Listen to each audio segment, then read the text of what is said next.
Fa Xian, seorang pengembara dari Cina yang menyambangi kawasan pemerintahan di Pulau Chong yang berdiri sejak abad ke-11, yang kemudian istilah Pulau Chong kerap disamakan dengan Pulau Ujung karena Singapura terletak di ujung selatan semenanjung Malaya. Sebelum lanjut, tolong jangan lupa like, subscribe, dan tekan tanda loncengnya ya kakak dan abang semua. Serta share kepada rekan-rekan yang lain. Apabila video ini bermanfaat. Terima kasih. Salatus Salatin menyebut bahwa kerajaan itu didirikan oleh Sang Nila Utama pada 1299 di daerah yang bernama Temasik. Sang Nila Utama diyakini adalah seorang pangeran dari kerajaan Sriwijaya. Bergantian menjamah Temasik. Kala itu, Temasik termasuk wilayah taklukan Sriwijaya yang pernah berpusat di Palembang. Tetapi, serangan dari kerajaan Chola dari India membuat Sriwijaya tercerai-berai. Nah, Pangeran Sang Nila Utama melarikan diri ke Temasik dan menjadi raja kecil di sana dengan gelar Sri Tribuana Raja. Temasik jatuh ke tangan kerajaan Majapahit pada masa raja kedua, yakni Sri Prikamawira yang berkuasa pada 1357 hingga 1362. Nama Temasik juga disebut dalam kitab Negara Kertagama sebagai wilayah taklukan Majapahit pada era Raja Hayam Wuruk atas sumpah palapa yang diucapkan oleh Mahapatih Gajah Mada. Wilayah Temasik sempat terlepas dari kendali Majapahit yang kala itu sedang mengalami polemik internal. Situasi ini dimanfaatkan betul oleh kerajaan Ayutthaya dari Siam, Thailand, yang kemudian menjadi pemilik baru Temasik. Namun, Majapahit berhasil merebutnya kembali pada sekitar 1390.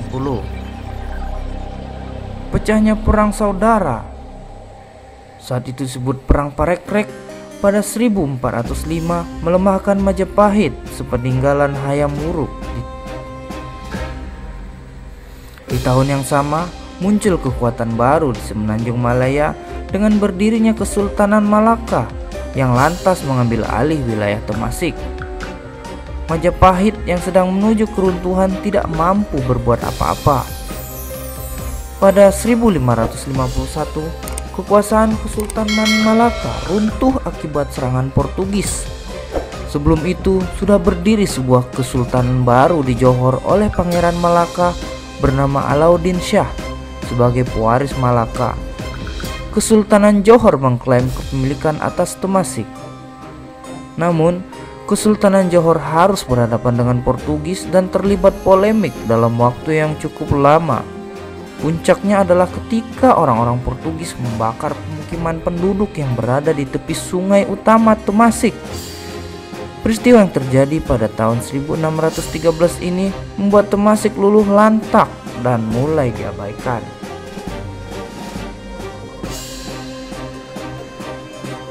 Lama di bawah pengaruh Inggris, Temasik yang dulunya kerap menjadi rebutan kerajaan-kerajaan besar sudah tidak menarik lagi. Setelah insiden pembakaran oleh Portugis pada 1613, tempat ini berubah menjadi sarang penyamun dan sering terjadi perkelahian antar perompak yang berebut harta rampasan. Nama Temasik pun berangsur-angsur dilupakan. Hingga akhirnya datanglah orang-orang dari East Indian Company atau AIC dari Britania Raya, Inggris. Ini dipimpin oleh Thomas Stamford Raffles pada 28 Januari 1819. AIC sedang mencari tempat strategis di Selat Malaka untuk menandingi dominasi Belanda yang telah menguasai negeri seberang atau Indonesia saat ini. Ketika Raffles tiba, wilayah Temasik hanya dihuni oleh satu keluarga Temenggung dari Johor bersama 150 nelayan yang terdiri dari 120 orang Melayu dan 30 orang Cina. Raffles membayar Temenggung ini dengan sejumlah uang agar diizinkan membangun pos dagang di Temasik dan mendapatkan hak monopoli. Tak hanya itu, Sebagai upaya untuk mengamankan wilayah itu dari ancaman Belanda, Raffles menjalin perjanjian dengan pewaris Kesultanan Johor dan membantunya merebut tahta. Pada 9 November 1824, kesepakatan antara AIC dan Johor diperbaharui, dan sejak saat itu Temasik resmi menjadi milik Inggris. Sebagai imbalan, diberikan uang tunjangan tiap tahun dalam jumlah yang cukup besar kepada penguasa baru Johor itu. AIC atas nama Kerajaan Britania Raya juga mengangkatnya sebagai pemimpin boneka di wilayah yang kemudian beralih rupa menjadi Singapura tersebut. Di tahun 1824 itu pula Inggris menggelar perundingan dengan Belanda atau Perjanjian London. Disepakati bahwa Kepulauan Melayu dibagi dua antara keduanya.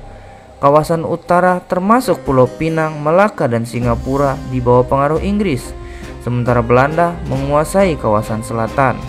Bekas wilayah Temasik atau yang kemudian dikenal dengan nama Singapura berkembang pesat dan menjadi kota modern di bawah pengelolaan AIC yang bertanggung jawab kepada Kerajaan Britania Raya. Peran Singapura sebagai kawasan strategis Inggris untuk zona Asia Tenggara pun semakin besar. Pada 1926, Singapura termasuk dalam wilayah administratif bernama Strait Settlement atau negeri-negeri selat bersama Penang dan Melaka. Ketika negeri ini termasuk di wilayah jajahan Britania Raya. Penguasaan Inggris atas Singapura baru berakhir pada 1942 seiring kemenangan Jepang pada 15 Februari 1942. Wilayah Singapura pun diserahkan kepada Dai Nippon yang segera mengubah namanya menjadi Sonanto. Namun, Jepang hanya sebentar menguasai Singapura. Tanggal 12 September 1945, Singapura diserahkan kembali kepada Inggris, lantaran Jepang yang gantian kalah dalam rangkaian Perang Dunia Kedua itu. Tahun 1955, diadakan pemilihan umum pertama di Singapura atas izin pemerintah Britania Raya yang dimenangkan oleh tokoh pro kemerdekaan, David Saul Marshall. Marshall kemudian meminta kemerdekaan secara penuh dari Britania Raya dengan menghadap langsung ke London, namun permintaan itu ditolak. Kegagalan tersebut membuat David Saul Marshall terpaksa mundurkan diri dan digantikan oleh Lim Yew Hock. Kerajaan Britania akhirnya memberikan otonomi atau hak pemerintahan internal kepada Singapura dengan dipimpin oleh seorang Perdana Menteri. Pemerintahan otonom di Singapura tidak berjalan optimal karena Britania terkesan mengabaikan negara taklukannya itu. Hingga akhirnya Singapura memutuskan lepas dari Inggris dan bergabung dengan Federasi Malaysia sejak 31 Agustus 1963. Belum 1 tahun bergabung dengan Federasi Malaysia, kerusuhan antar etnis sering melanda Singapura. Parlemen Malaysia pun bersidang untuk memutuskan masa depan negeri yang terletak di sisi barat Laut Borneo itu, antara dipertahankan atau disingkirkan. Hasil sidang menetapkan seluruh anggota dewan sepakat untuk mendepak Singapura. Tidak ada pilihan bagi negeri singa selain memulai hidup yang mandiri. Tanggal 9 Agustus 1965, Singapura resmi berdaulat dan merupakan satu-satunya negara yang merdeka bukan atas keinginan sendiri. Kini, si anak terbuang bernama Singapura itu justru tampil sebagai salah satu negara paling makmur di dunia. Ia melebihi saudara-saudara tuanya di kawasan Asia Tenggara yang beberapa di antaranya memiliki wilayah jauh lebih besar, tapi seolah tanpa daya dalam bidang ekonomi maupun politik.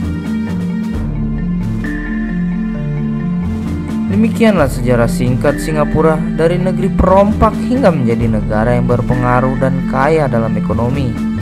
Apabila ada pendapat lain dari rekan juga hal yang salah dalam saya menyampaikan, mohon berikan komentar di bawah agar sama-sama kita menjadi tahu apa yang belum kita ketahui. Terima kasih sudah menyaksikan videonya hingga selesai. Kami juga mengucapkan kepada saudara di Singapura selamat merayakan hari kemerdekaannya yang ke-55 kemarin.